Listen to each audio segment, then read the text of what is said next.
नमस्कार दोस्तों, आज मैं आपको राजस्थान के अलवर ज़िले की एक ऐसी अद्भुत, सच्ची और प्रेरणादायक कहानी सुनाने जा रहा हूँ, जो 1000 साल से भी पुरानी है।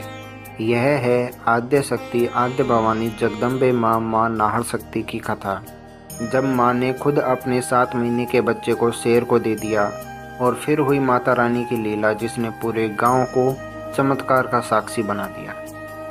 यह कहानी अध्यात्म के रहस्यों से भरी हुई और बहुत ही प्रेरणादायक है। इस कहानी को पूरा सुनने के लिए और जानने के लिए कि माता रानी के भवन तक कैसे पहुँचे, वीडियो के अंत तक बने रहें।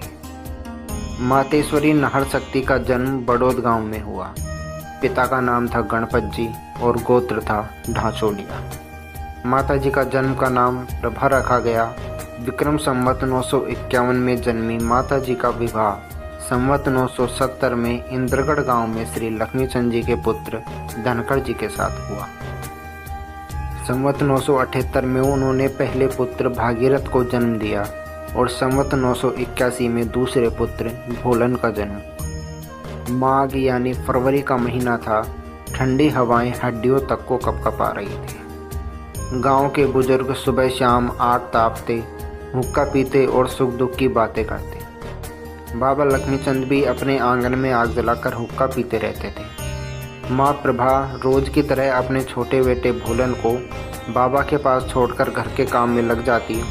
लेकिन एक दिन माता रानी की लीला से एक अद्भुत घटना घटित हुई। बाबा हुक्का पीकर जंगल चले गए और उनकी अनुपस्थिति में एक शेर आग के पास आकर बैठ गया। माँ प्रभा रोज की तरह पर्दा करके आई और बिना देखे अपने बेटे भोलन को बाबा समझकर शेर को दे दिया। शेर भोलन को उठाकर जंगल के सीलीबेरी इलाके की गुफा में ले गया। बाबा लौटे तो उन्हें भोलन के बारे में कोई जानकारी नहीं थी। माँ प्रभा और बाबा दोनों हैरान थे और गांव में अफरा तफरी मच गई। तलाश शुरू हुई। तभी एक बुजुर्ग ने आग के पास शेर के पंजों के निशान देखे और सोचा कि बच्चे को तो शेर ले गया। बाबा सबको गुफा की ओर ले गए। गुफा में पहुंचकर सबने देखा कि अंदर शेर सो रहा था और बच्चा भोलन खेल रहा था। कोई विश्वास नहीं कर पा रहा था कि यह कैसे संभव है। बुजुर्ग बोले, शेर ने अब तक बच्चे को नहीं खाया तो अब नहीं खाएगा। यह भगवान की लीला है। बहु प्रभा को लाओ। माँ प्रभा और गांव की अन्य औरतें सिंह भगवान के लिए खीर पूरी आदि पकवान बनाकर लाई और सिंह भगवान को खिलाया। तब माँ ने पर्दा किया, भगवान का स्मरण किया और हाथ बढ़ाया तो शेर ने भोलन को अपने पंजों से उठाकर माँ को सौंप दिया।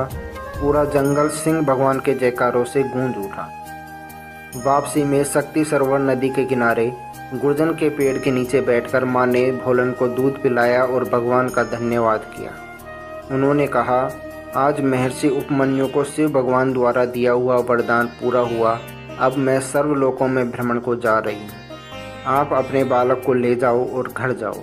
तुम्हारी वंश वृद्धि व सर्व मनोकामनाएं पूर्ण होंगी।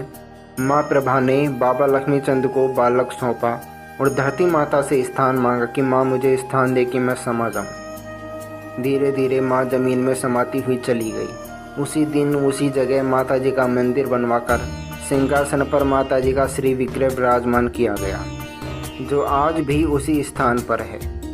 उसी दिन माँ प्रभा का नाम नाहर शक्ति रखा गया, जो आज भी अजर अमर है। माँ सबकी मनोकामनाएं पूर्ण करती हैं। माँ बसंत पंचमी को जमीन में समाई थी। तभी से माता जी की हर पंचमी मनाई जाती है। माँ नाहर शक्ति उपमन भाल वंश की कुल देवी हैं। माता जी ने जमीन में समाते हुए उपमन बाल बंधुओं को कुछ मान मर्यादाएं बताई थी, जो आज भी चली आ रही हैं। अगर यह कथा आपके हृदय को छू गई हो तो वीडियो को लाइक कीजिए, चैनल को सब्सक्राइब कीजिए और कमेंट में जय माँ नाहर शक्ति लिखना ना भूलें। अब हम जानेंगे कि माँ नाहर शक्ति के भवन तक कैसे पहुँचे। माँ नाहर शक्ति का भवन सरिस्का के घनघोर जंगल के बीचों बीच सीलीबेरी नामक जगह पर है, जहाँ भक्त दूर दूर से अपनी मनोकामनाएं लेकर आते हैं और निराश नहीं लौटते। मंदिर से सबसे नज़दीकी railway station Alwar railway station और राजगढ़ रेलवे स्टेशन है, जहां से आप पर्सनल बुकिंग के द्वारा माता रानी के भवन तक पहुंच सकते हैं। गूगल मैप से आने के लिए आप सर्च कर सकते हैं प्राचीन नाहर शक्ति माता मंदिर बालेटा। अधिक जानकारी के लिए आप कमेंट भी कर सकते हैं। धन्यवाद। जय मां नाहर शक्ति।